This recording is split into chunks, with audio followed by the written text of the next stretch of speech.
WarCraft 2 World Champion Virus explains pro-level strategy with top player Seppi. Okay, this is going to be sick. I'm very curious how this looks.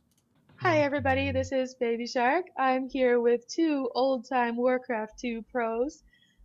We have TD Virus and we have Seppi here watching this game with me between Virus and Yaman, recorded in 2011. Welcome to Virus and Seppi.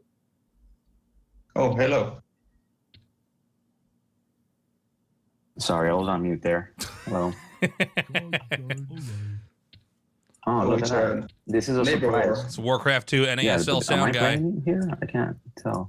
Yeah, you have to be you're orange because Startail is watching down there. So you're orange in 9 and Yaman is in 11 as black. All right, so this one. So we're going into this blind. We don't know the outcome of this one also. So, yeah, I'm 9. Yeah, this is going to be interesting. Usually in a one-on-one, if I'm playing it safe, I'll just go with the barracks. Yep. And then he's scouting down. Again, it just depends on everybody's taste. Some people are more aggressive. Some people are more defensive. In this case, he's an aggressive player. He's going to scout down. Most people, I think, would scout down. He turned into a wall. But again, it's up to you. Oh, it looks like he dropped his. Oh, he's going to rush him. But we'll see. Oh. So these guys are playing. So at this point, I guess most people maybe like cancel their barracks. I don't. I like to repair and then hopefully get a grunt out as soon as possible, and try to fight him off. I mean, I'm not even building a lumber mill. I don't even know. Maybe I lose pretty quickly, but we'll see. Here, of course, once you have enough peons, you're gonna try to hop one in to the left of my gold mine in 9. Let's see if I'm able to do that. That's a good wall. Yeah. Yeah. That's not gonna happen, but hey, okay, so I'm in trouble there now. Well, not really. I have a grunt out, so I have more of a force there. There we go. Jump one in there. That tower should go down, and with the support of my grunts, I should have it. Yeah, there's a good hope. Like if you hit the tower with 2 peons, and you make 2 farms behind the peon, 2 peons hitting the tower, and if you make a wall on the bottom peon, it will hop inside. Yeah, you can do it multiple times. I know there's a few tricks to do it even quicker. I just do it straight up because I like to, keep that pressure onto the wall. Onto the tower. I hate it. I hate it when they do barracks, but usually I would attack her with peons. And oh my god, he makes it there to block since that? I do have the advantage, and I have my grunt advantage, meaning at this point I already know I have the map control advantage, right? Because I know he doesn't have any grunts. My goal right now is just get rid of this barracks, and that's it. And then after this, if it were up to me now, barracks. This was 6 years ago. If it were up to me now, I'll drop another barracks and just be aggressive because I know he's slowed. But let's see. Maybe back in the day I played a different way. Okay, so I'm scouting him. Now I know. Yeah, so my mentality should be switching to attack him, to just be aggressive. There we go. So I dropped another barracks. I guess I'm thinking the same way. So these guys are Cassied and playing? Of course, I'm going to scout under 9, and I'm going to scout 4, 5, which are the ideal spots to expand if somebody's gonna go duel. Oh, I guess I'm not scouting. I should have though. Let's see, what else am I doing here? Yeah, I personally. Yeah, go ahead. Oh, cast replay. No, at this point, I can be pretty open at 9. I'm not too worried because hey, he's lost a lot of stuff. I'm sure even if he has grunts, maybe he'll have 1 or 2, and I can fight it off. With some UC. So I'm not. I'm throwing down a ballista right now, and I'm sure I'm gonna make another ballista with my second barracks. Wow. So it's gonna be like a push. If I personally go for 2 catapult attack against 11 in a neighbor war, I don't scout for expansions because if they expand, it's a good thing for me because then their main base is gonna die a lot more likely, and I need to kill their main base anyway. Like I need to go all in if I have to. Yeah. No, you make a great point, and for sure that I think that's definitely the primary strategy, right? But I think early on, like the second I took out his barracks at 9, I scouted at least under 9, and I should have. Personally, I would have scouted 4 and 5, simply because I like to make full use of my units. My units otherwise would have been sitting at 9 with 0 threat, You know, you got to maximize your use. At that point, it was good. At this point right now, it's not good. I'm not going to scout anymore. So yeah, I pretty much switched to your primary strategy, which is let me just, you know, go 100% against 11. And I don't care about the rest of the map right now. Okay, so I think I would like to use the red footman. Like your footman is on red HP. I would like to use that for scouting the whole map. Right. And like do it for the entire game pretty much. All the time move it around. Yeah, and yeah, this little attack that he has, it's actually pretty impressive if you think about it. He's lost a lot of things, and he was able to. I killed my own grunt there, but he was able to, you know, produce 5 to 6 grunts there. That's pretty impressive, you know, even with the amount of stuff that he lost at the beginning. I know for a fact, again, I have the advantage. Let me just maintain it. So when I say maintain is I'm not gonna, you know, peon stop because I want to attack really hard. I'm gonna continue to, you know, to create my peons, because in the long run it's gonna pay off, of course.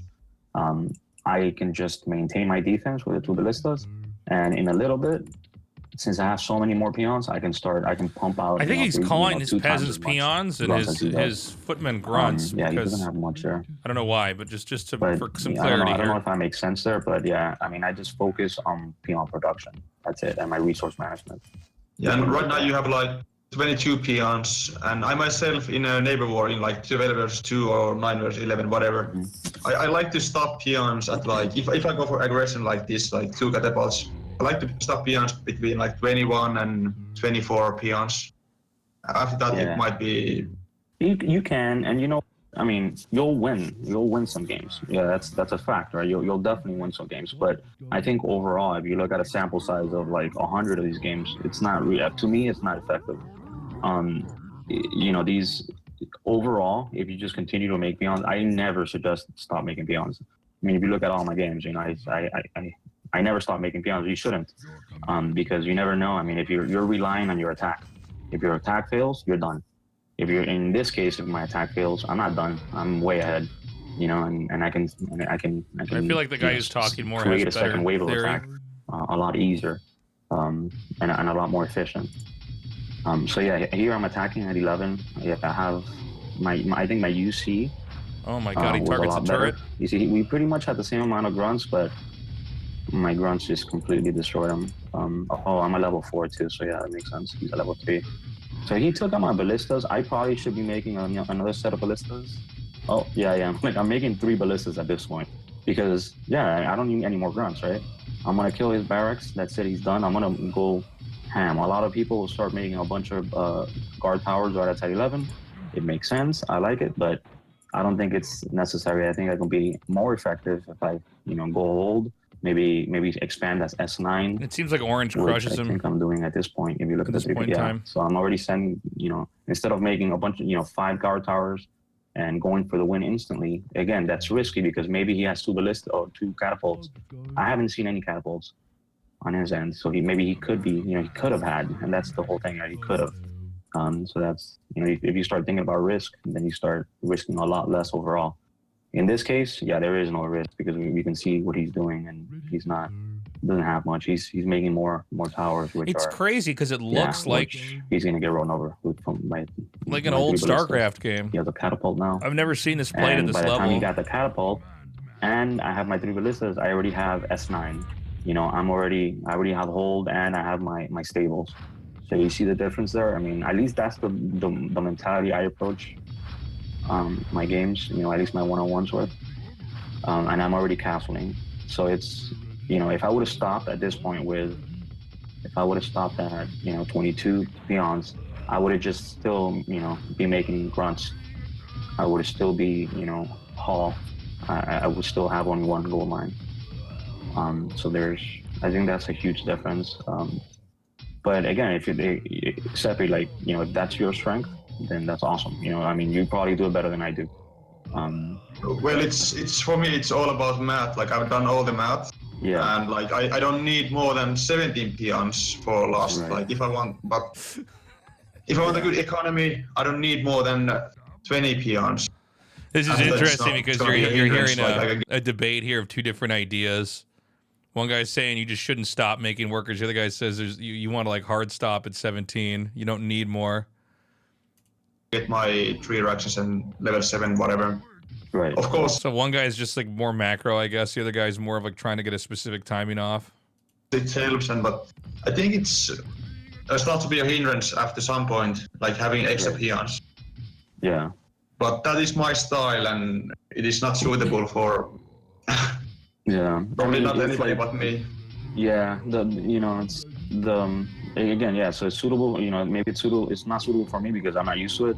And not only that, like if I'm playing people like Swift or Shotgun, who their resource management is a lot better.